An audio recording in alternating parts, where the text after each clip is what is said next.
जो जय हिंद, कैसे हैं आप सब? मैं उम्मीद करता हूं कि आप बेहतर होंगे और अपनी पढ़ाई लिखाई को भी अच्छे तरीके से लेके चल रहे होंगे। आपने कई सारा रिवीजन किया होगा, जैसा कि आपको कल बताया गया था कि आज ये बहुत बड़ा एक क्लास होने वाला है जिसमें हम डिस्कशन करेंगे चैप्टर नंबर 4 के जितने भी एमसीक्यूज हो सकते हैं। एमसीक्यू समझ में आ रहा है ना? मल्टीपल चॉइस क्वेश्चन, जिसमें एक क्वेश्चन होता है, 4 ऑप्शन होते हैं, जिसको ऑब्जेक्टिव कहते हैं लोग। इस क्वेश्चन की डिस्कशन करेंगे और साथ में एनसीईआरटी बुक्स में जितने भी शॉर्ट और लॉन्ग क्वेश्चन दिए गए उन सारे क्वेश्चन का भी डिस्कशन करेंगे। तो अपने उन दोस्तों को एक बार शेयर जरूर कीजिए जो आपके साथ क्लास 12th में आपके कोचिंग में या आपके स्कूल वगैरह में पढ़ते हैं। फिर हम शुरुआत करते हैं आज की क्लास का बिना टाइम देर किए हुए। आपके सामने जो भी क्वेश्चन आएंगे आप उन क्वेश्चन का जवाब देना। अगर आपने अच्छे तरीके से क्लास रिवीजन किया होगा, सिर्फ पढ़ा नहीं रिवीजन किया होगा, तभी आप पूरे सवालों के जवाब दे पाओगे। फिर भी अगर आपको कोई सवाल समझ में नहीं आता है या आपके हिसाब से आंसर ये होना चाहिए, तब आप उस क्वेश्चन को क्वेश्चन नंबर के साथ कमेंट करोगे, फिर मैं आपको उसका रिप्लाई कर दूंगा। ज्यादा कमेंट पे कंसीडर ना करते हुए हम सीधे अपने टॉपिक पे चलेंगे। आपसे ज्यादा ज्यादा बातें लास्ट में होगी। आपको जो भी दिक्कत हो आप वो कमेंट कर सकते हैं। मुलाकात होगी आपसे क्वेश्चन के अलावा और भी बातों के लिए वो अगले चैप्टर में। तब तक के लिए फिर हम पहले क्वेश्चन को देखते हैं। आइए, सबसे पहले अगर मैं बात करूं कि ये जो क्लास होने वाला है ये आखिरी क्लास है। इसके बाद इस चैप्टर का कोई क्लास नहीं होने वाला है, क्योंकि ये लास्ट क्लास है और इसमें हम ऑब्जेक्टिव और शॉर्ट क्वेश्चन और लॉन्ग क्वेश्चन देखने वाले हैं। चलिए, सबसे पहले मैं आपको बताऊं कि जो भी क्वेश्चन आपके सामने आएगा, आपका पहला कर्तव्य होता है कि क्वेश्चन को ध्यान से पढ़ना। मैंने आपको कई बार बताया बच्चे कि क्वेश्चन जो होता है ना उसको अच्छे तरीके से समझ लेना ही प्रश्नों के आधे उत्तर हो जाते हैं। वो कहते हैं ना, लोग कहते हैं कि मिल ही जाती है मंदिर भटकते भटकते और गुमराह तो वे हैं जो घर से निकले ही नहीं। तो आपने जो तैयारी शुरू की है उसको एक लंबी उड़ान देने के लिए आपको क्वेश्चन का जवाब देना पड़ेगा। आपने जो भी पढ़ा है, जैसे ये क्वेश्चन नंबर 1 है, आपके हिसाब से जो सुटेबल आंसर होगा, option A B C D 4 में से ही कोई एक होगा। अगर आपके हिसाब से बी आंसर है तो एक का बी आप ऐसे लिखोगे ताकि हम ये समझ पाए कि आप किस प्रश्नों के जवाब दे रहे हो। क्लियर है? आइए, सबसे पहले हम डिस्कशन करते हैं अपने पहले क्वेश्चन का। मैंने आपको जो बताया, आप क्वेश्चन को पहले ध्यान से पढ़ेंगे, उसके बाद ही आप आंसर कमेंट करेंगे। तो क्वेश्चन नंबर 1, जिसका नाम जो क्वेश्चन है ध्यान से पढ़िए। क्वेश्चन में कहा जा रहा है कि प्रजनन स्वास्थ्य क्या है। आपने पढ़ा होगा प्रजनन स्वास्थ्य के बारे में। ऑप्शन पढ़ेंगे तो आपके उसके हिसाब से आंसर पे जाएगा। कह रहा है कि सिर्फ शारीरिक स्वास्थ्य, केवल शारीरिक शरीर का अच्छा होना ही प्रजनन स्वास्थ्य होता है। नहीं बच्चे, ये गलत है, ऐसा नहीं होता है। दूसरा ऑप्शन है शारीरिक, भावनात्मक, व्यवहारिक और सामाजिक स्वास्थ्य का पूर्ण मेल।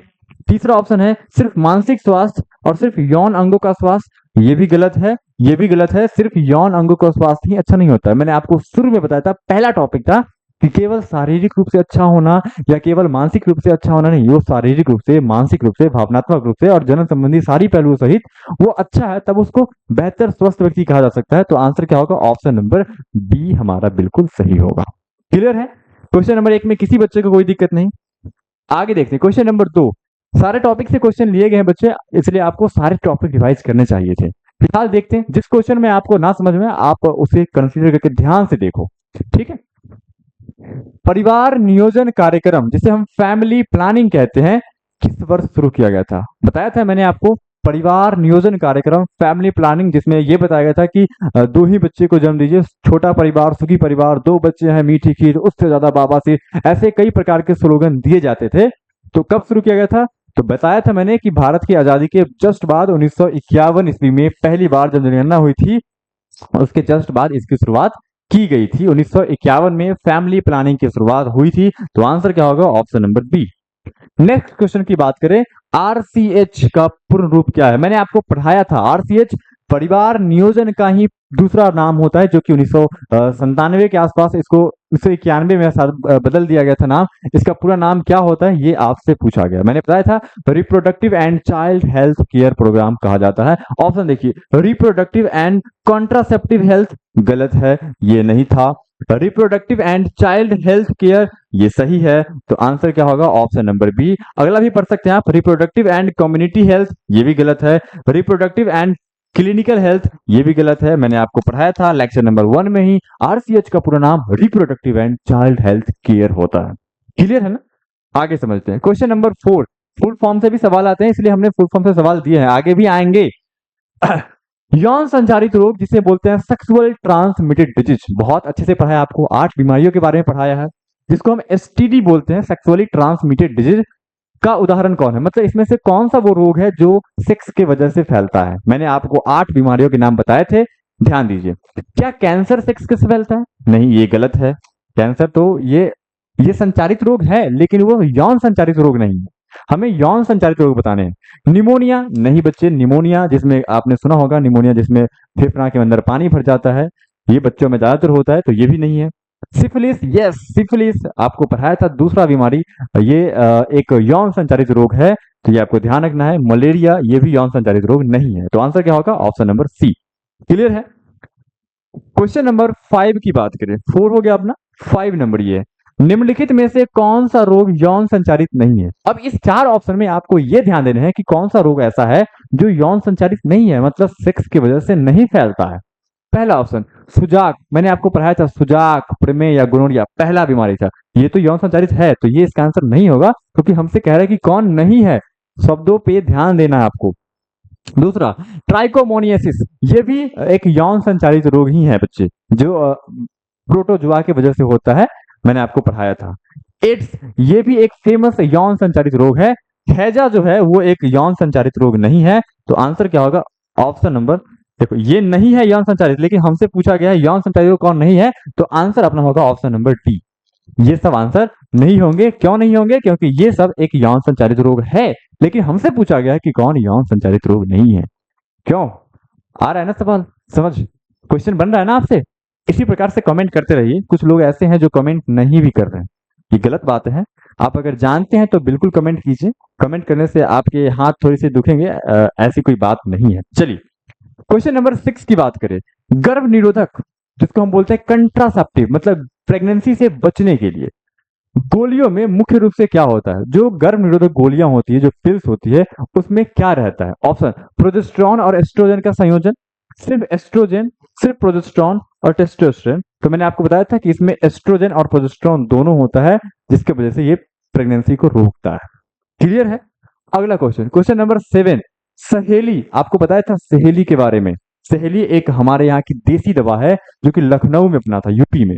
कह रहा है कि नामक गर्भ निरोधक गोली का आविष्कार कहाँ हुआ है? ये तो मैंने आपको पहले ही बता दिया कि सीडीआरआई में हुआ था। सीडीआरआई मतलब सेंट्रल ड्रग रिसर्च इंस्टीट्यूट, जिसे बोलते हैं केंद्रीय औषधि अनुसंधान संस्थान। कहाँ है? यूपी के लखनऊ में है, तो आंसर क्या होगा? ऑप्शन नंबर सी। लखनऊ वालों याद है ना ये बात? मैंने आपको कई अच्छे तरीके से समझाया था। अगला क्वेश्चन, क्वेश्चन नंबर 8, ध्यान देखिए, निम्नलिखित में से कौन सा एक प्राकृतिक गर्भ निरोध का तरीका है? मैंने आपको बताया था गर्भ निरोध मतलब प्रेगनेंसी से बचने के लिए 4 तरीके का उपयोग किया जाता है, जिसमें से पहला था प्राकृतिक गर्भ निरोध। इसमें 3 अलग अलग बातें थी, आवधिक संयम, बाह्य स्खलन और स्तनपान अनार्तव। क्वेश्चन में कहा गया है कि कौन सा एक तरीका है जो प्राकृतिक गर्भ निरोध का है? डायफ्राम, डायफ्राम प्राकृतिक गर्भ निरोध का हो सकता है बच्चे? नहीं, ये एक प्रकार का भौतिक है, तो ये गलत। नसबंदी कराना, ये तो चिकित्सीय विधि है, जिसको सर्जिकल बोलते हैं। अवरोधक, बैरियर मेथड, बैरियर मतलब जैसे कॉन्डम हो गया, डायफ्राम हो गया, वॉल्ट हो गया, ये सब तो बैरियर मेथड है, तो ये भी नहीं होगा। तो आंसर क्या होगा? आवधिक संयम, जिसको हम बोलते हैं पेरियोडिक असिस्टेंस। मैंने बताया था आवधिक संयम का मतलब कि मेंस्ट्रुअल साइकिल में जो 14वां दिन होता है उसमें ओवुलेशन होता है। तो मेडिकल साइंस के अनुसार अगर 10 से लेके 16-17 दिन तक अगर सेक्स ना किया जाए तो हम उसको बोलते हैं आवधिक संयम, और उस समय प्रेगनेंसी से बचा जा सकता है। बताया था ना आपको? बताया था ना? तो कौन सा इस क्वेश्चन का आंसर क्या होगा? Option number D.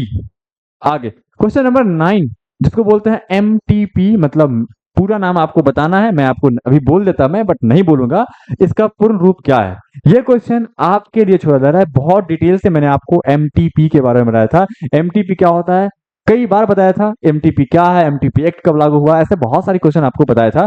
तो इस क्वेश्चन का जवाब अब मैं नहीं बता रहा हूं, आप ध्यान से क्वेश्चन पढ़ना, ऑप्शन पढ़ना, उसके बाद बताना ए बी सी डी। तो इस क्वेश्चन का जवाब आपके पास है, आप कमेंट करके जरूर बताओगे अगर आप एक सीरियस स्टूडेंट हो तो। क्लियर है? चलिए अगला क्वेश्चन, क्वेश्चन नंबर 10, भारत में एमटीपी कानून कब बनाया गया था? सारे आसान आसान क्वेश्चन है, आसान उन्हीं के लिए होगा जिनने क्लास लिया होगा, प्रॉपर तरीके से पढ़ा होगा। जिसने नहीं पढ़ा होगा, हवाबाजी में आए 2 मिनट देखे चले गए, तो फिर वही दिन में आपको तरेगन दिखना शुरू हो जाएगा। तो क्वेश्चन है, भारत में एमटीपी एक्ट जो था वो कब लागू हुआ था, कब बनाया गया था? तो बनाया गया था 1971 में, बताया था आपको। लेकिन अगर पूछा जाएगा कि लागू कब हुआ था, तो बच्चे लागू हुआ है 1972 में। कहाँ, कब? 1972 में। और जे एंड के में बताया था, जे एंड के मतलब जम्मू एंड कश्मीर में। कहाँ? जम्मू एंड कश्मीर में 1975 में लागू हुआ था। लेकिन 2021 में इसमें कुछ अपडेट आया था बच्चे, अपडेट, संशोधन किया गया था। चलिए next question, question number 11। Amniocentesis बताया था, जिसको बोलते हैं उल विभेदन विधि, का मुख्य उद्देश्य क्या था? उल विभेदन विधि के बारे में बहुत डिटेल से आपको समझाया था। एक ऐसा तरीका था जिससे हम भ्रूण में, मतलब भ्रूण कहने का मतलब माँ के गर्भ में पल रहे बच्चों में कोई बीमारी तो नहीं है, इस बात का पता लगाया जा सकता था। साथ में बच्चा मेल है या फीमेल है, इस बात का भी पता लगाया जा सकता था। तो ये उल विभेदन विधि का उद्देश्य था। ऑप्शन, भ्रूण के लिंग का निर्धारण। दूसरा ऑप्शन है भ्रूण में आनुवांशिक विकारों का पता लगाना, भ्रूण के विकारों को देखना, भ्रूण के विकास को देखना। और ऑप्शन डी है गर्भ में बच्चे का वजन मापना। ये वजन मापने से, विकास देखने से कोई मतलब नहीं है। लिंग निर्धारण तो था, लेकिन सही आंसर क्वेश्चन के हिसाब से ऑप्शन नंबर बी होगा। मेन उद्देश्य आनुवांशिक विकारों का पता लगाना था, लेकिन भारत में इसका मिसयूज होने लगा, गलत उपयोग होने लगा, जिसके वजह से भारत में इसे बैन कर दिया गया। तो आंसर क्या होगा? ऑप्शन नंबर बी अपना बिल्कुल सही जवाब होगा। हालांकि लिंग निर्धारण भी इससे होता है बच्चे, हालांकि लिंग निर्धारण भी होता है, लेकिन आंसर क्या होगा आपका? आंसर होगा ऑप्शन नंबर बी। क्लियर है? Next question number 12। जनसंख्या विस्फोट का मुख्य कारण क्या है? बहुत अच्छे तरीके से आपको समझाया था। जनसंख्या विस्फोट मतलब बहुत तेजी से जनसंख्या बढ़ने का मेन रीजन क्या है? आंसर आपके सामने 4 ऑप्शन दिख रहा है, ऑप्शन को पढ़िए। जन्म दर में वृद्धि, जन्म दर बहुत ज्यादा से अगर बढ़ेगा तो जनसंख्या विस्फोट हो सकता है क्या? हाँ, हो सकता है। ऑप्शन बी, मृत्यु दर में कमी, अगर लोग मरना ही कम कर दे तब भी जनसंख्या तो बढ़ेगा ना बच्चे। तो दोनों सही है। तो आंसर क्या होगा? Option number C. ठीक है, okay. Question number 13, question number 13, जरा इसको ध्यान से पढ़ेंगे। निम्नलिखित में से कौन सा एक अस्थाई गर्भ निरोधक है? अस्थाई मतलब परमानेंट गर्भ निरोधक है, मतलब अगर उसका उपयोग कर लिया जाए तब फिर गर्भधारण नहीं हो सकता है। पहला ऑप्शन है कॉन्डम, दूसरा ऑप्शन है नसबंदी, तीसरा ऑप्शन है गोली, और चौथा ऑप्शन है गर्भाशय युक्ति। मैंने आपको बताया था कि बच्चे, अगर किसी व्यक्ति को नसबंदी कर दिया जाए, पुरुष नसबंदी या महिला नसबंदी, उसके बाद वो चाह के भी माता पिता नहीं बन सकते हैं। तो हमसे वही तो पूछा गया, अस्थाई परमानेंट, उसके बाद नहीं हो सकता है। आंसर क्या होगा? आप झट से बोलोगे ऑप्शन नंबर बी, नसबंदी। नस को काट के बांध देना ही नसबंदी होता है। पुरुषों में जो होता है उसको वास्कटॉमी बोलते हैं, और महिलाओं में होता है उसे हम ट्यूबेक्टॉमी बोलते हैं, क्योंकि फैलोपियन ट्यूब को ही महिलाओं में काट के बांध दिया जाता है। क्लियर है ना बच्चे? अगली क्वेश्चन। ये सब ऐसे तरीके हैं जिसको हम कुछ समय के लिए उपयोग कर सकते हैं, जब चाहे उसको हटवा सकते हैं। जैसे कॉन्डम जब चाहे हटा सकते हैं, पिल्स नहीं खाएंगे प्रेगनेंसी हो जाएगी, आईयूडीएस जो भी होती है उसको अगर बॉडी से निकलवा दिया जाए तो फिर से प्रेगनेंसी हो सकती है। लेकिन अगर ये हो गया तो फिर प्रेगनेंसी नहीं हो सकती है। क्लियर है ना? बात समझ में आ रही है ना? आंसर दीजिए, आंसर दीजिए बच्चे आप। Question number 14। पुरुष नसबंदी को क्या कहते हैं? एकदम आसान सा सवाल। पुरुष नसबंदी मतलब मेल में जो नसबंदी होता है, अभी जस्ट मैंने बताया, उसको हम वास्कटॉमी बोलते हैं। तो आंसर क्या होगा? Option number B. ये सब फालतू बकवास सवाल इस क्वेश्चन के लिए हो गया। ट्यूबेक ट्यूबेक्टॉमी की अगर बात करें तो ये ध्यान रखना, ये महिला में होता है, महिला नसबंदी को हम ट्यूबेक्टॉमी कहते हैं। ठीक है, अगला क्वेश्चन शायद वही है, क्वेश्चन नंबर 15। महिला नसबंदी को क्या बोलते हैं? ट्यूबेक्टॉमी कहते हैं। क्लियर है ना? समय बचा रहे हैं, आप कमेंट करते रहिए, आपको जो आंसर पता है। ध्यान दीजिए, क्वेश्चन नंबर 16। निम्नलिखित में से कौन सा अंतः गर्भाशय युक्ति का उदाहरण है? अंतः गर्भाशय युक्ति मतलब कौन ऐसा डिवाइस है जो इंटरनल यूटेराइन डिवाइस के रूप में काम करता है? इसका मतलब यह है कि वो प्रेगनेंसी को रोकने में काम तो करता है, लेकिन वजाइना के अंदर गर्भाशय ग्रीवा में सेट किया जाता है। क्या कॉन्डम होता है? नहीं, कॉन्डम एक्सटर्नल है, ये बैरियर तो है लेकिन एक्सटर्नल है, पेनिस के ऊपर या उपयोग किया जाता है। माला डी ये रासायनिक विधि है, ये गलत है। कॉपर टी ये बिल्कुल सही है, ये अंतः गर्भाशय युक्ति कॉपर टी ही है, ये एक प्रकार का अंतः गर्भाशय युक्ति है। आंसर हो जाएगा ऑप्शन नंबर सी। डायफ्राम ये बैरियर तो है, बैरियर तो है, लेकिन ये अंतः गर्भाशय युक्ति नहीं है। ठीक है, ये रोधक विधि में आता है। चलिए क्वेश्चन नंबर 17। कॉपर टी का मुख्य कार्य क्या था? मैंने बताया था कॉपर टी के बारे में, कॉपर टी, कॉपर 7, मल्टीलोड 375, इसके बारे में बहुत सारी बातें आपको बताया था। ऑप्शन पढ़िए, ऑप्शन के हिसाब से आपको समझ में आ जाए कि कौन सा ऑप्शन सुटेबल है। देखिए, कॉपर टी का काम क्या था? मैंने आपको समझाया था कि बच्चे कॉपर टी कॉपर रिलीज करता था, इसका मेन उद्देश्य था किसी प्रकार से शुक्राणु और अंडाणु को रोकना, लेकिन ये हार्मोनल की वजह से ऐसा होता है। तो शुक्राणुओं की गतिशीलता को बढ़ाना गलत, अगर गतिशीलता बढ़ जाएगा तो बहुत जल्दी मैच कर जाएगा, फिर प्रेगनेंसी हो जाएगी। शुक्राणुओं की गतिशीलता को कम करना और निषेचन क्षमता को रोकना, यस, ये बिल्कुल सुटेबल आंसर है। ऑप्शन सी भी पढ़ते हैं, डिंब का उत्पादन रोकना, मतलब ऐसा कोई इसका उद्देश्य नहीं था। डिंब मतलब अंडाणु, और शुक्राणु को नष्ट करना, ये मारता भी नहीं था, वो उसकी गतिशीलता को कम करता था और निषेचन क्षमता को कम कर देता था। क्लियर है? अगला question, question number 18, assisted reproductive technology, जिसे हम ART बोलते हैं, जिसे हम सहायक प्रजनन तकनीक बोलते हैं हिंदी में, का उदाहरण कौन सा है? मैंने आपको बताया था 5 तरीके। क्या वो IUI था, IVF था? तीनों है, ये तीनों के तीनों सही है। मतलब सही आंसर क्या होगा? ऑप्शन नंबर डी हमारा बिल्कुल सही होगा। 5 तरीके बताया था, IVF, test tube baby, ICSI, ZIFT और GIFT और IUT, ये 6 तरीके थे जो कि असिस्टेड रिप्रोडक्टिव टेक्नोलॉजी में काम आते थे। तो आंसर क्या होगा? Option number C. इस 3 के अलावा और कौन था? एक था ZIFT, एक था टेस्ट ट्यूब बेबी, तो ये आपको ध्यान रखना है, और एक था ICSI, ठीक है, ICSI, ZIFT, test tube baby, ये सब क्या था? Assisted reproductive technology.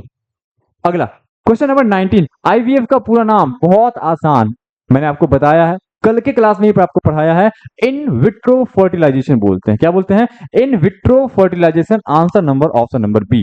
देखिए, इन वीवो भी बच्चे ये इंटरनल फर्टिलाइजेशन को कहा जाता है, लेकिन यहां पर होगा IVF का इन विट्रो फर्टिलाइजेशन, तो option number B. Question number 20, test tube baby कार्यक्रम में क्या होता है? टेस्ट ट्यूब बेबी कार्यक्रम के बारे में आपको पढ़ाया था, जिसमें शरीर के बाहर निषेचन कराया जाता था। तो ये पूछा गया है कि इसमें क्या होता है। ऑप्शन ए, निषेचन शरीर के बाहर होता है, फिर भ्रूण को गर्भाशय में स्थानांतरित किया जाता है।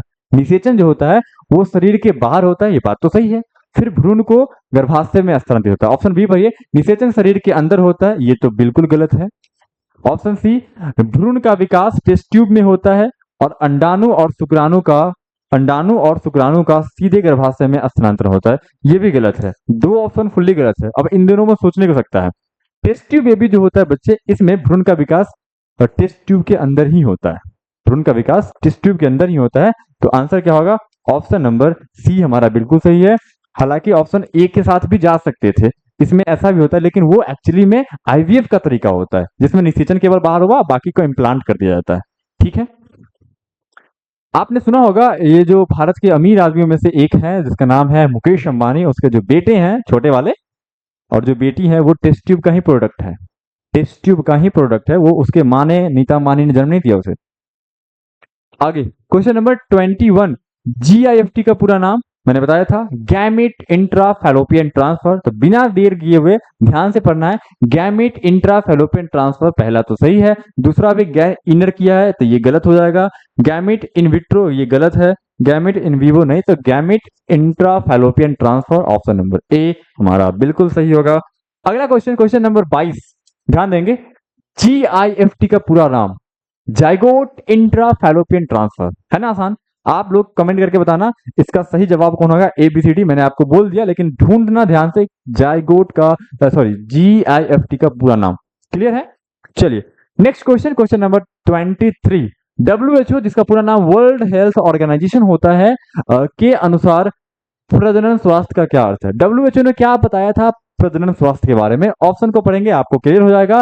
पहला, सिर्फ प्रजनन अंगों का सामान्य कार्य, मतलब अगर आपका सारे प्रजनन अंग ठीक ढंग से काम कर रहे हैं तो क्या ये स्वस्थ व्यक्ति का गुण है? ऐसा नहीं है, ये गलत है। दूसरा ऑप्शन, प्रजनन के सभी पहलुओं सहित एक पूर्ण कल्याण की स्थिति, यौन की अनुपस्थिति, यौन रोगों की अनुपस्थिति और गर्भधारण की क्षमता। नहीं बच्चे, ये सब गलत है। सही जवाब जो होगा, प्रजनन के सभी पहलुओं, मतलब जनन संबंधी सारी पहलुओं के सहित, शारीरिक रूप से, भावनात्मक रूप से, सब चीज से सही होना चाहिए। तो एक पूर्ण कल्याण की स्थिति ही क्या कहलाता है? अच्छी स्वास्थ्य की स्थिति कहलाती है। Answer is option number B of this question. Okay, next question number 24, भारत में जनसंख्या नियंत्रण के लिए सबसे प्रभावी तरीका। मैंने आपको पढ़ाया था कैसे बर्थ कंट्रोल किया जा सकता है, जनसंख्या नियंत्रण कैसे कंट्रोल कर सकते हैं, इसके कई सारे तरीके आपको बताए थे। ऑप्शन पढ़ोगे तो आपको समझ में आएगा कि कौन सा तरीका सबसे सही है। पहला, गर्भ निरोधक का उपयोग, ये बहुत अच्छा तरीका है कंट्रासेप्टिव, क्योंकि बहुत सारे अनवांटेड प्रेगनेंसी होती है, तो ये भी सही है। दूसरा, शिक्षा का प्रसार, क्योंकि अशिक्षा के कारण ही जनसंख्या बहुत ज्यादा बढ़ रहा है। आपने देखा होगा अपने गांवों में, है ना, पढ़ाई लिखाई ज्यादा नहीं किए तो जिम्मेदारियों को कम समझ पाते हैं वैसे लोग, और फिर वो 5-7 बच्चे को जन्म दे पाते हैं। अगला, विवाह की उम्र को बढ़ाना, विवाह जो अर्ली मैरिज करते हैं, बाल विवाह भी होता है गांव समाज में। तो उपरोक्त सभी ये चारों के चारों, तीनों के तीनों ऐसे तरीके थे जो कि सही है, तो आंसर क्या होगा, option number D. Next question number 25, निम्नलिखित में से कौन सा एक जीवाणु जनित रोग है। मैंने आपको पढ़ाया था ना, बैक्टीरिया के होने कारण होने वाला रोग। 4 ऑप्शन आपके सामने है। पहला है जेनाइटल हर्पीज, हेपेटाइटिस बी, सुजाक और एड्स। तो बताया था आपको शुरू के 3, एड्स नहीं, ये पहला था गोनोरिया, फिर सिफिलिस, फिर क्लेमाइडिया। ये तीनों के तीनों बैक्टीरिया के कारण होने वाला था, तो यहाँ पे गोनोरिया ऑप्शन हमें दिख रहा है, तो आंसर क्या होगा, ऑप्शन नंबर सी। और बाकी तीनों जो है ये सब के सब वायरस के कारण होने वाला रोग है। ओके, क्वेश्चन नंबर 26 को जरा ध्यान देंगे। निम्नलिखित में से कौन सा एक वायरल जनित रोग है। वायरल जनित मतलब वायरस के कारण होने वाला रोग है, मैंने आपको जस्ट बताया। सिफिलिस नहीं, ये बैक्टीरिया से होता है। सुजाक, जिसको हम गोनोरिया भी कहते हैं, ये भी बैक्टीरिया से होता है। ट्राइकोमोनेसिस, ये प्रोटोजोआ से होता है, और ये वायरस के कारण होता है, आपको मैंने बताया पिछले लेक्चर में, पिछले लेक्चर में। अगला, आज थोड़ा सा स्पीड चल रहे हैं बच्चे, क्योंकि कम समय में आपको एक अच्छी बात दे दिया जाए इसलिए। क्वेश्चन नंबर 27, आईयूडीएस जिसे बोलते हैं इंट्रा यूटेराइन डिवाइस, ठीक है, का उपयोग कौन करता है। मतलब इंट्रा यूटेराइन डिवाइस जिसको हम बोलते हैं अंतः गर्भाशय युक्ति, इसका उपयोग कौन करता है, कौन से लोग हैं। ऑप्शन देखिए जरा, आपको समझ में आएगा। सिर्फ विवाहित महिला कर सकती है, सिर्फ अविवाहित महिला कर सकती है, सिर्फ पुरुष और सिर्फ महिलाएं। तो बच्चे मैंने आपको बताया था, ऐसा कहाँ बताया गया था मैंने कि केवल विवाहित महिला ही इसका उपयोग कर सकती, नहीं, अविवाहित महिला भी इसका उपयोग कर सकती है। किसका, आईयूडीएस का। तो आंसर क्या होगा, ऑप्शन नंबर डी, आंसर महिलाएं होगा। ओके, और पुरुष के लिए तो होता ही नहीं है बच्चे, आईयूडीएस तो पुरुष के लिए होता ही नहीं, वो तो केवल फीमेल्स के लिए होती है। अगला, क्वेश्चन नंबर 28, सहेली, बताया था आपको एक ऐसी दवा जो कि गर्भ निरोध में काम आती है। किस प्रकार के गर्भ निरोधक की गोली है, बताया था। क्या वो डेली ले जाने, क्या उसका उपयोग डेली होता था, क्या वीकली होता था, या मंथली होता था, या क्वार्टरली मतलब 3 माह में एक बार। तो मैंने बताया था कि वो वीकली, सप्ताह में एक बार उपयोग की जाने वाली दवा है। लेकिन माला एन, माला डी जो होता था, मैंने बताया था कि माला एन, कौन सा, माला एन और माला डी, ये जो था, ये 2 ऐसी दवा थी जो डेली उपयोग की जाती थी, लेकिन इसे बैन किया गया क्योंकि इसके साइड इफेक्ट बहुत ज्यादा थे। क्लियर है। अगली question number 29, in vitro fertilisation जिसे हम आईवीएफ कहते हैं, मतलब शरीर के बाहर का निषेचन हो। तो कह रहा है कि निषेचन कहाँ होता है, इसमें निषेचन कहाँ होता है, गर्भाशय में होता है क्या। अरे नहीं भाई, शरीर के बाहर की बात की जा रही है, तो ये कहां से होगा, संभव ही नहीं है। अंडाशय में होगा, अंडाशय में कहीं निषेचन होता है, कहां पढ़ लिया आपने, फैलोपियन ट्यूब में, नहीं नहीं नहीं नहीं, ये तो बॉडी के अंदर हो गया। तो शरीर के बाहर प्रयोगशाला में यानी कि लैब में होगा, तो answer is option number D. ये स्पीड सही है बच्चे, कोई दिक्कत किसी को, आगे बढ़े, डन। आगे देखिए क्वेश्चन नंबर 30, ART जिसे बोलते हैं assisted reproductive system, assisted reproductive technology का उपयोग किन लोगों के लिए किया जाता है। ये जो तरीका था ART, मैंने आपको बताया था, जिससे 5 लोगों को भी बच्चा हो सकता है, वो किन के लिए उपयोग करते हैं। तो जो बच्चे पैदा नहीं करना चाहते, जो लोग बच्चे पैदा करना ही नहीं चाहते, उनके लिए ART क्या करेगा, फिर कोई फायदा ही नहीं है, तो ये तो गलत है। अरे जो बच्चा पैदा करना चाहते हैं लेकिन बच्चा होता नहीं है उनको, जो गर्भ निरोधक चाहते हैं, गर्भ निरोधक मतलब गर्भ निरोधक समझ रहे, कंट्रासेप्टिव यूज नहीं करना चाहते थे, मतलब प्रेगनेंसी नहीं चाहते थे, ये भी गलत है। जो गर्भ धारण करने में असमर्थ है, ये सही है। और जो सिर्फ लड़कियों को जन्म देना चाहते हैं, नहीं नहीं, ये भी गलत है।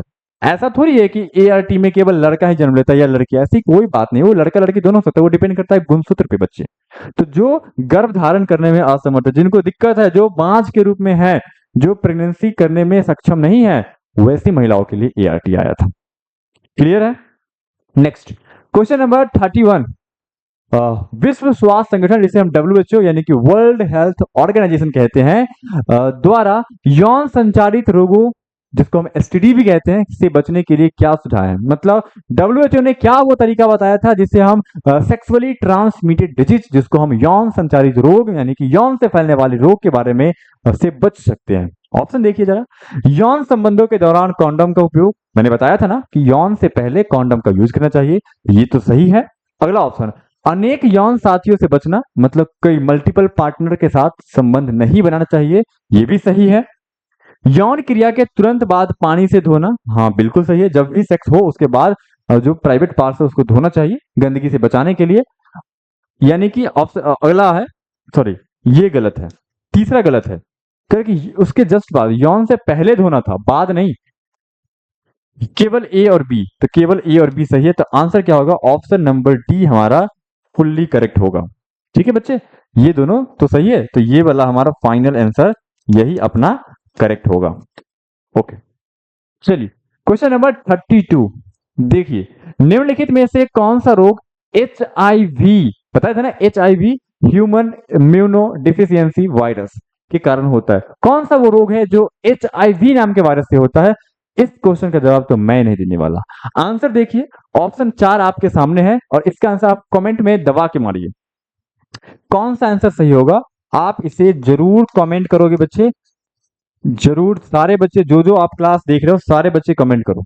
अगला क्वेश्चन, क्वेश्चन नंबर 33, एमनियोसेंटेसिस, जिसे हम उल्ब वेधन विधि भी कहते हैं, का दुरुपयोग क्या है? बताया था इसका बैड यूज, लोग गलत उपयोग कर रहे हैं।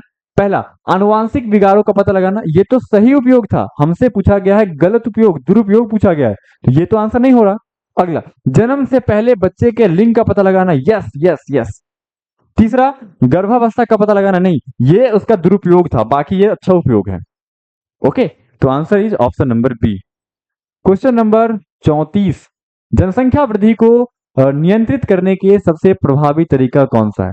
जनसंख्या वृद्धि, जिसको बोलते हैं पॉपुलेशन ग्रोथ, जनसंख्या वृद्धि को प्रभावित करना मतलब उसको कंट्रोल करने के लिए सबसे अच्छा तरीका, प्रभावी तरीका मतलब अच्छा तरीका कौन सा है? कम उम्र में विवाह, अगर अर्ली मैरिज कर ले जाए, कम उम्र में विवाह कर ले जाए, तो क्या उससे जनसंख्या रुक जाएगा? अरे भाई, उसे और बढ़ जाएगा, ये तो गलत है। अगला, शिक्षा का अभाव, अगर लोगों को शिक्षा ही नहीं दिया जाए तो क्या उससे जनसंख्या का बढ़ना जो है वो कम हो जाएगा? नहीं, ये तो और बढ़ जाएगा, और बेवकूफ लोग और 7-12 बच्चे पैदा करना शुरू कर देंगे। अगला, गर्भ निरोधक उपायों का उपयोग, यस, गर्भ निरोधक का जो उपयोग है ये करना सही होगा ताकि जनसंख्या कंट्रोल हो जाए, ठीक है, जिससे अनवांटेड प्रेगनेंसी नहीं हो। अगला क्वेश्चन, क्वेश्चन नंबर 35, निरोध, जिसे हम बैरियर बोलते हैं, किस प्रकार का गर्भ निरोधक था? निरोध, जिसको हम बैरियर बोलते हैं, वो किस टाइप का था? क्या वो मौखिक गोली थी? नहीं बच्चे, वो मौखिक गोली किस में आएगी? तो ये ध्यान रखना, ये आपको रासायनिक में आता है, तो ये हमारा आंसर कैसे हो सकता है? पॉसिबल ही नहीं है, ये तो केमिकली हो जाएगा। अंतःगर्भाशय युक्ति, हाँ ये एक तरीका है। अवरोधक, सही तरीका जो होगा निरोध का वो ऑप्शन नंबर सी होगा, अवरोधक जिसे बैरियर कहते हैं। इसमें 4 चीज आता था, पहला आता था कॉन्डम, मैंने आपको बताया था, इसके अलावा इसमें कॉन्डम के अलावा डायफ्राम, वॉल्ट, ये सब इसमें शामिल था, ठीक है, तो आंसर क्या हो जाएगा? Option number C. Question number 36 number question है, प्रोजेस्टेरॉन और एस्ट्रोजन युक्त गर्भ निरोधक गोलियां कैसे काम करती है? मतलब जो रासायनिक विधि में आपको पढ़ाया गया था कि जो प्रोजेस्टेरॉन और एस्ट्रोजन होता है, इससे संबंधित पिल्स जो गोलियां होती है वो खाई जाती है जिससे प्रेगनेंसी से बच सकते हैं, तो वो कैसे काम करती है? अंडोत्सर्ग को रोकती है क्या? दूसरा ऑप्शन है शुक्राणु की गतिशीलता को बढ़ाती है, ये तो गलत है। तीसरा, निषेचन की प्रक्रिया को तेज करती है, ये भी गलत है, और इनमें से कोई भी नहीं है, तो आंसर क्या होगा? अंडोत्सर्ग में विफलता करती है, मतलब जिस समय अंडोत्सर्ग होना चाहिए था उससे आगे या पीछे या सही टाइम पे नहीं होता है, ठीक है, या हार्मोनल इनबैलेंस कर देता है जिसकी वजह से वो हो ही नहीं पाता है सही से, तो आंसर क्या होगा? Option number A. अगले क्वेश्चन की बात करें, ध्यान दीजिए, एकदम आसान सा क्वेश्चन है, गर्भ निरोधक गोलियों का सबसे लोकप्रिय ब्रांड कौन सा है? सबसे फेमस ब्रांड कौन सा है? गर्भ निरोधक गोली पिल्स की बात कर रहे हैं, तो क्या ये तो आंसर सही है, अपने देश का बना हुआ सहेली टेबलेट, ये गर्भ निरोधक गोली में सबसे फेमस है, माला डी कॉपर टी, ये कॉपर टी दवा तो है नहीं, हमें गोलियों की बात कर रहा है, ये तो एक अंतर्गर्भाशय युक्ति है। और लिपेस लूप ये भी एक इंटरनल जो डिवाइस है उसका ही एक प्रकार है। यहां तक उम्मीद करता हूं कि आपको क्लियर हो गया होगा बच्चा, ठीक है। आगे और भी क्वेश्चन है, क्वेश्चन नंबर 38। देखिए, निम्नलिखित में से कौन सा एक हार्मोन रिलीजिंग आईयूडीएस है, मतलब जो हार्मोन को रिलीज करता है। आपको बताया था कि हार्मोन रिलीज, जैसे कि क्या कॉपर टी नहीं, ये तांबा मोचक होता है बच्चे, कॉपर 7 ये भी तांबा मोचक ही होता है। प्रोजेस्टार्ट और लिपेस लूप, तो हार्मोन रिलीजिंग जो होता है वो प्रोजेस्टार्ट होता है और ये प्रोजेस्टेरॉन हार्मोन को रिलीज करता है। लिपेस लूप होता है वो औषधि रहित होता है, उसमें नॉन मेडिकेटेड होता है, ये किसी प्रकार के कोई केमिकल्स नहीं होते हैं। तो आंसर क्या होगा, ऑप्शन नंबर सी। आगे क्वेश्चन नंबर 39। भारत में एमटीपी के लिए कानूनी तौर पर गर्भावस्था की अधिकतम सीमा क्या है। मैंने बताया था, पहले था 12 सप्ताह से 20 सप्ताह का अधिकतम, अब है उसको 24 सप्ताह किया गया है। तो आंसर लगाओगे ऑप्शन नंबर डी, 24 सप्ताह। ये अपडेट हुआ है कब, 2021 में अपडेट किया गया है बच्चे। अगला क्वेश्चन, क्वेश्चन नंबर 40। आईयूआई जिसे बोलते हैं इंट्रा यूटेराइन इंसेमिनेशन, इसका पूर्ण रूप क्या है। अरे मैं तो बोल ही दिया पहले ही, आपको बताना है तो इसका ध्यान रखना आप। इंट्रा यूटेराइन इंसेमिनेशन होता है, तो आंसर क्या होगा, ऑप्शन नंबर ए, ठीक है। ओके, अगला क्वेश्चन नंबर 41। जनन और बाल स्वास्थ्य सेवा कार्यक्रम, जिसे हम आरसीएच बोलते हैं, अंग्रेजी में से reproductive and child health care बोलते हैं, कार्यक्रम का मुख्य उद्देश्य क्या था, इसका मेन पर्पस क्या था। पहला, बच्चों में स्वास्थ्य सेवाओं का सुधार। ऑप्शन बी, महिलाओं के स्वास्थ्य में सुधार। ये दोनों बात है, दोनों में था, बच्चों और माता दोनों के लिए था। और तीसरा है कि प्रजनन संबंधी मुद्दों के बारे में जागरूकता, हाँ ये बात भी जरूरी है। यौन संचालित रोगों के बारे में बताना भी था, शिक्षा का प्रचार प्रसार भी था। तो आंसर क्या हो जाएगा, ऑप्शन नंबर डी अपना बिल्कुल सही जवाब होगा इस क्वेश्चन का। नेक्स्ट क्वेश्चन नंबर 42 की अगर बात करें तो बताना है आपको कि निम्नलिखित में से कौन सा एक बैक्टीरियल एसटीडी है। बैक्टीरियल एसटीडी मतलब बैक्टीरिया के कारण होने वाला एक रोग है। आपको ये बताना है बच्चे कि इसमें से कौन ऐसा बीमारी है जो बैक्टीरिया की वजह से होता है। हर्पीज नहीं, ये वायरस के वजह से होता है। सुजाक, यस ये बैक्टीरिया के वजह से होता है बच्चे। एड्स वायरस के वजह से, हेपेटाइटिस बी ये भी वायरस के वजह से होता है। तो आंसर क्या होगा, ऑप्शन नंबर बी, इसे ही गोनोरिया कहते हैं। Okay okay, next question number 43। इसके बाद 7 और क्वेश्चन बचेंगे। कह रहे हैं कि एआरटी जिसे बोलते हैं असिस्टेड रिप्रोडक्टिव टेक्नोलॉजी में भ्रूण को किस चरण में गर्भाशय, कहां ध्यान रखना, गर्भाशय में ट्रांसफर करते हैं। कल की क्लास में आपको बताया था कि गर्भाशय में 8 के बाद, 8 तक नहीं, गलत, 16 से अधिक, 8 से अधिक, तो 16 से अधिक नहीं, 8 से अधिक, 8 से अधिक मतलब 16 अवस्था में हो सकता है। केवल 2+2 में नहीं, ये तो होता ही नहीं है। आंसर क्या होगा, ऑप्शन नंबर सी।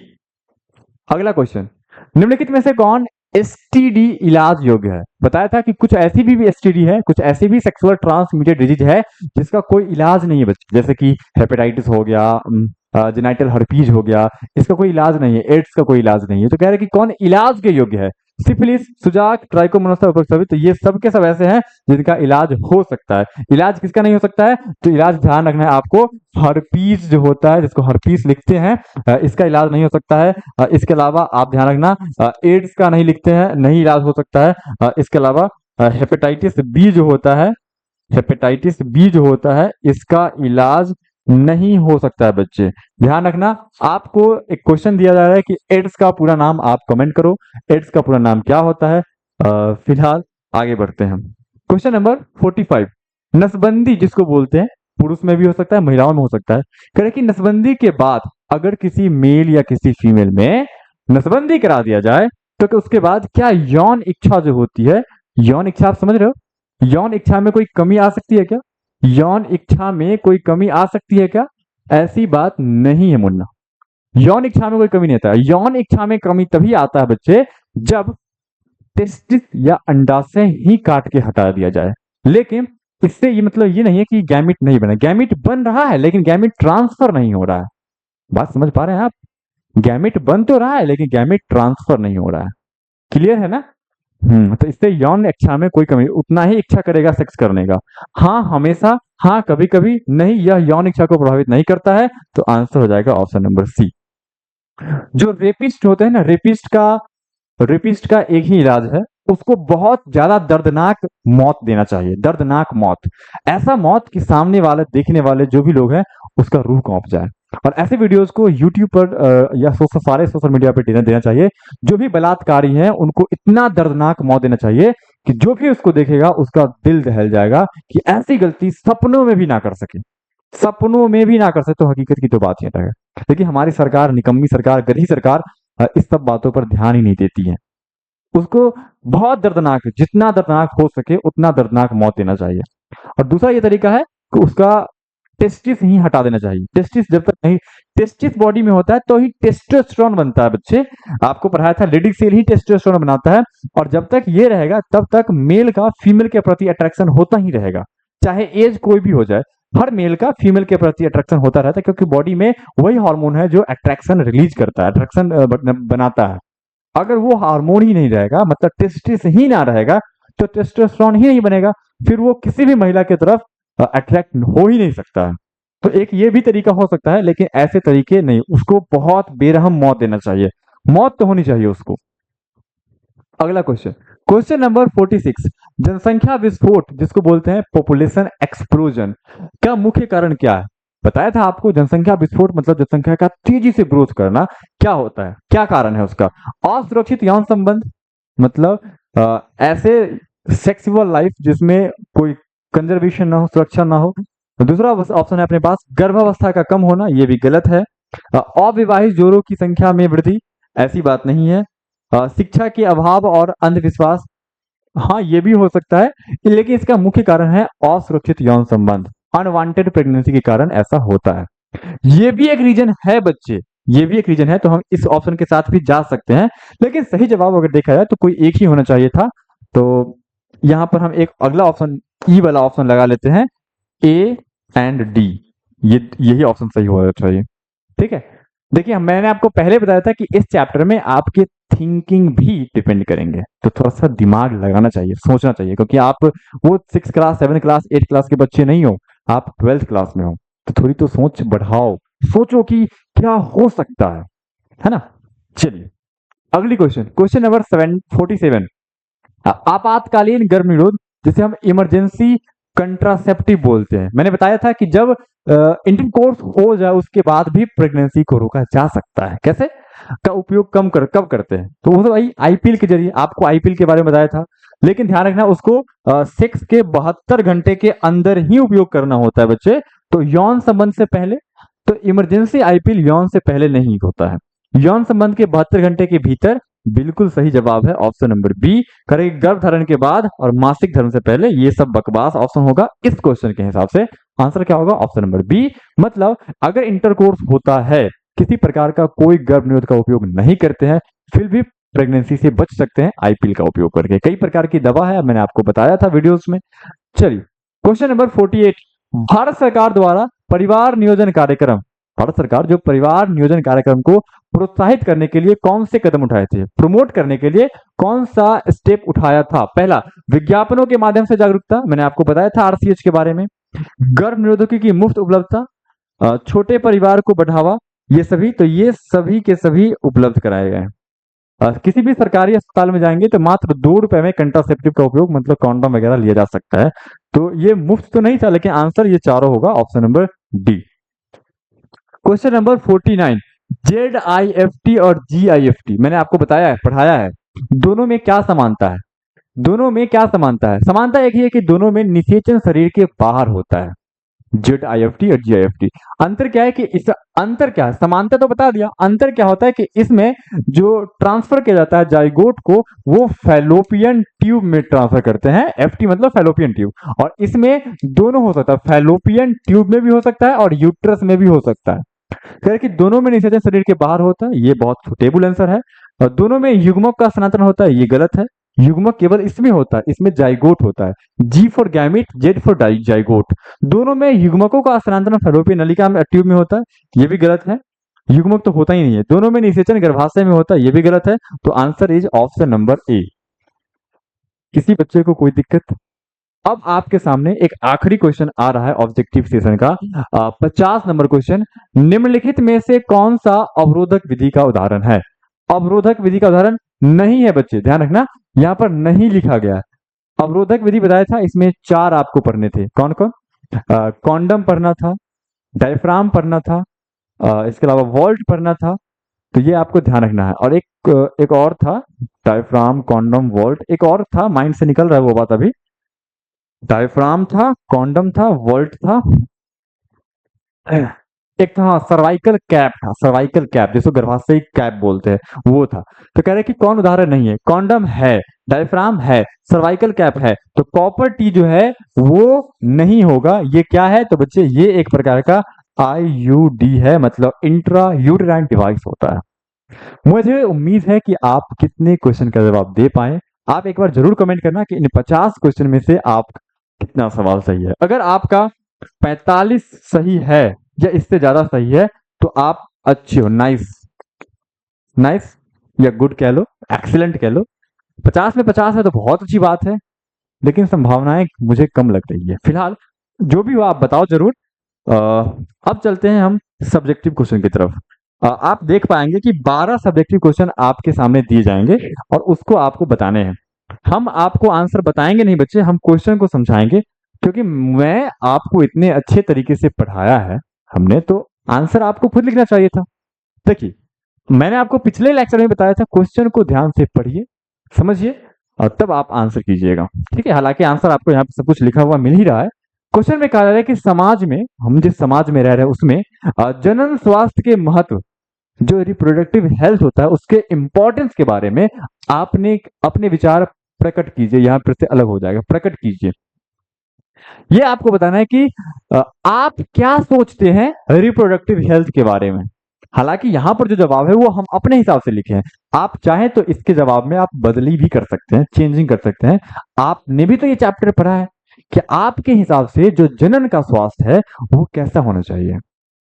इसके लिए हमने लिखा है, जरा मैं आपको पढ़ के दिखा रहा हूं, आप अपने हिसाब से इसमें चेंजिंग कर सकते हैं। जनन स्वास्थ्य साधारणतः जनन अंगों और उसके सामान्य प्रकारों से संबंधित है। साथ ही इनका अर्थ जनन के सभी पहलुओं सहित एक संपूर्ण स्वास्थ्य अर्थात शारीरिक, भावनात्मक, व्यवहारात्मक तथा सामाजिक स्वास्थ्य है। ठीक है। यह विभिन्न यौन संचालित रोग जैसे एड्स आदि के विशेष रूप में किशोर आयु वर्ग में रोकने में सहायक होता है। क्योंकि जनन स्वास्थ्य में ये सब बताना जरूरी होता है। ये चैप्टर अगर आपके सिलेबस में नहीं रहता तो आपको ये सब नहीं पढ़ाया जाता बच्चे, कि कैसे सेक्स की वजह से बीमारियां फैलती है। आप लोग जान पाए हो इस चैप्टर की वजह से। अगर आपके सिलेबस में नहीं रहता तो थोड़ी आपको पढ़ाया जाता। लोगों को शिक्षित करना, उपलब्ध जन्म नियंत्रण विकल्प, गर्भवती महिलाओं का देखभाल, माँ और बच्चे को प्रसवोत्तर मतलब प्रसव के बाद देखभाल आदि के बारे में, स्तनपान का महत्व, लड़का या लड़की में समानता, समान अवसर देने की जानकारी आदि से जागरूक स्वस्थ परिवारों का निर्माण होता है। अनियंत्रित जनसंख्या वृद्धि होने वाली अनियंत्रित जनसंख्या वृद्धि से होने वाली जो भी समस्याएं हैं, उन समस्याओं जैसे कि यौन दुरुपयोग, यौन संबंधी अपराध को कम करने में मदद करता है। यह जननात्मक रूप से जिम्मेदार तथा सामाजिक रूप से स्वस्थ समाज तैयार करने में सहायक होता है। ये मेरे हिसाब से आंसर लिखा गया बच्चे, आप चाहे तो अपना आंसर बदल सकते हैं। हालांकि ऐसे क्वेश्चन आपके बोर्ड एग्जाम में नहीं आते हैं, ये आपके विचार, ये एग्जामिनर अगर आता है तो ये बुक वाले जो भी है, क्वेश्चन देने का पर्पस यही था कि आपने वाकई में इस चैप्टर को पढ़ा है तो कुछ समझा भी है या सिर्फ आपने रट्टाफिकेशन कर लिया है। तो केवल अगर रट्टाफिकेशन कर लिया है तो ये गलत है। आपने जो समझा, जो ज्ञान आपने प्राप्त किया, जो समझ बुद्धि आपने विकसित की इस चैप्टर को पढ़ने के बाद, वो आपको बताना है कि आपने क्या समझा। क्लियर है ना बच्चे?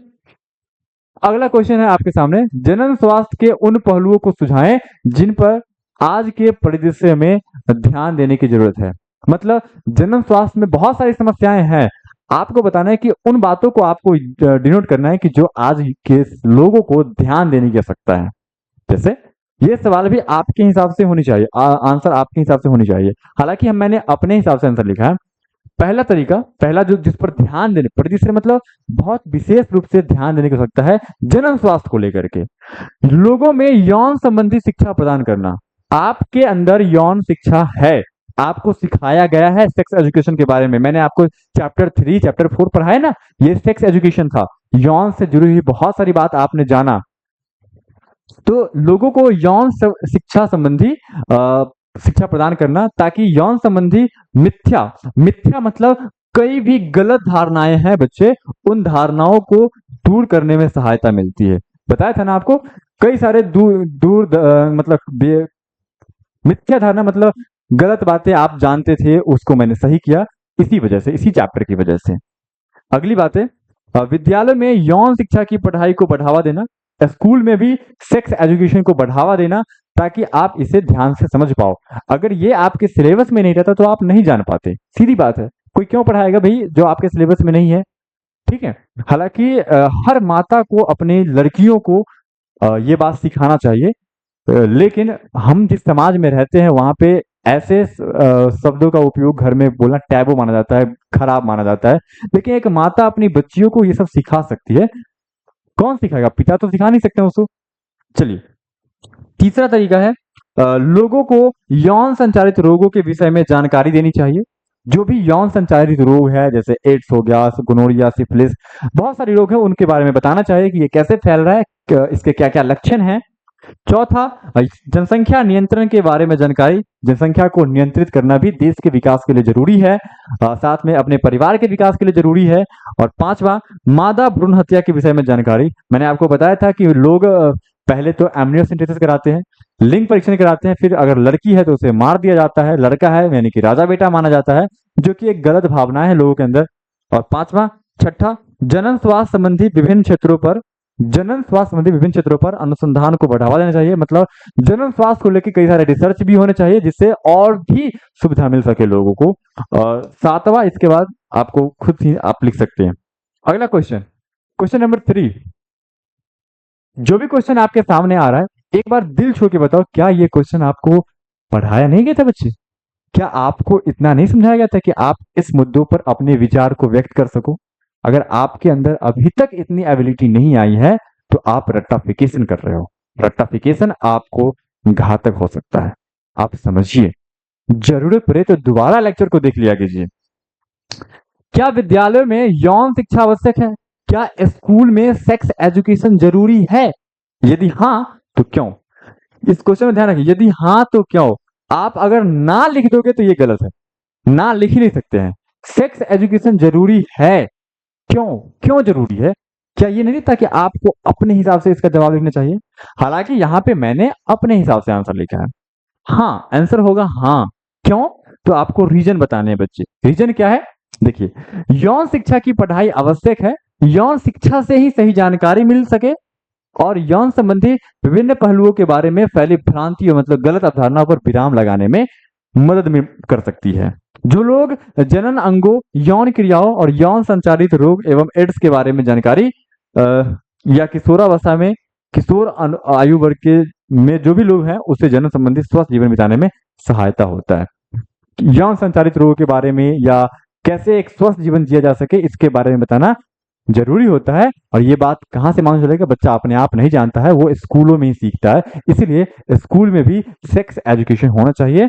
लेकिन हमारे यहाँ क्या होता है, स्कूल में, सरकारी विद्यालय में अगर बात करें, चूंकि मोस्टली लोग सरकारी विद्यालय में पढ़ते हैं, वहां पे पढ़ाया ही नहीं जाता है। लोग आते हैं, खैनी चुना के एकदम मारते रहते हैं, खाएं दो चार दो और दो चार गो बात पढ़ाएं, बात छुट्टी। सिलेबस तुम्हारा खत्म हुआ नहीं हुआ इससे उनको कोई मतलब नहीं है। समझ रहे हैं आप? अगली बात, क्वेश्चन नंबर 4।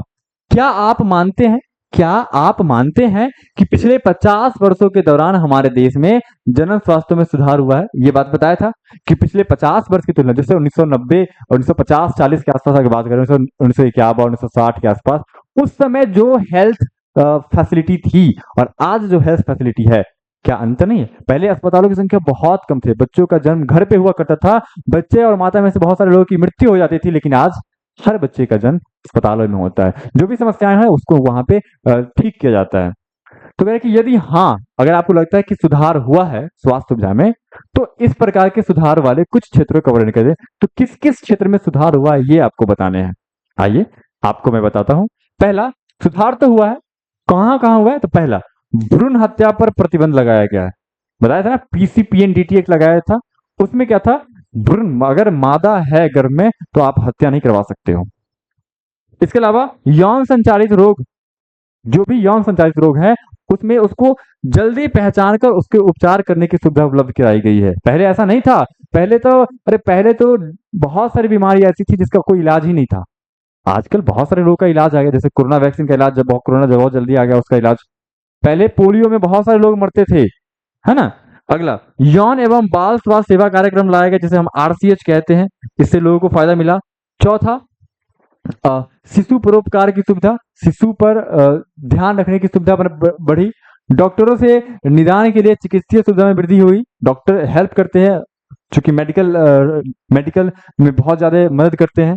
और छठा, महिलाओं के लिए गर्भ निरोधक गोलियों की खोज हुई। पहले ऐसा नहीं था, अनवांटेड प्रेगनेंसी हो ही जाती थी, इसलिए पहले बहुत ज्यादा, चूंकि एक्साइटमेंट जब पुरुष में या मेल में आता, फीमेल में आता था, तो वो इंटरकोर्स करते थे, और इंटरकोर्स करते थे तो प्रेगनेंसी हो जाती थी, तो वो बच्चे जन्म ले लेते थे। और उस समय ये सुविधा नहीं था कि कोई दवा का उपयोग कर लिया जाए जिससे बच्चा खराब हो जाए या बच्चा गर्भपात हो जाए, या एमटीपी कराना भी उस समय नहीं था। अगला, चिकित्सीय सहायता प्रदान करना, डॉक्टरी हेल्प भी मिलता है, और यौन संबंधी मामलों में बेहतर जागरूकता मिला है पहले की तुलना में, अभी ज्यादा मिल रहा है। ठीक है, किसी बच्चे को कोई दिक्कत नहीं।